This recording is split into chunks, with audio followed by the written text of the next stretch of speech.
parfois, moi, quand j'interviens sur ce sujet, par exemple, il m'arrive de commencer mon propos en disant, voilà, on va commencer d'abord par dire tout ce que n'est pas la laïcité. Par exemple, la laïcité n'est pas un athéisme d'État. Hein. Vous savez que, là aussi, Nicolas n'a pas prononcé ces mots, mais tout ce qu'il a dit tendait à expliciter ça. Hein.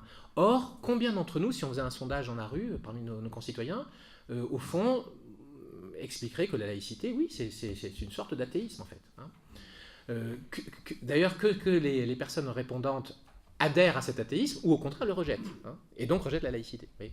Donc ça fait partie de tous ces malentendus qu'il est absolument nécessaire de repérer et de discuter ensemble et de dissiper. Et donc là, c'est là où bien sûr on va se retrouver d'accord, Nicolas et moi, sur l'absolu besoin, l'urgence extrême d'un effort de pédagogie et de formation, d'éducation qui devrait être une grande cause nationale. Hein. Mais quand je dis grande cause nationale, pas une grande cause nationale verbale, hein. Vraiment un effort de chaque instant de tous les citoyens et des pouvoirs publics et de tous les acteurs, en fait, pour faire monter le niveau général de connaissance sur la laïcité, sur alors la et les laïcités. Hein.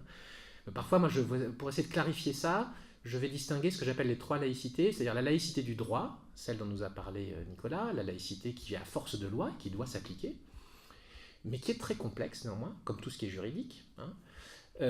La deuxième, à mes yeux, c'est la laïcité du terrain. Nicolas l'a aussi évoqué. Hein. C'est-à-dire, qu'est-ce qui se passe concrètement dans telle cantine, dans telle mairie, quand le maire est confronté à telle demande confessionnelle ou qu'il va interpréter de façon confessionnelle, etc. Mais bon.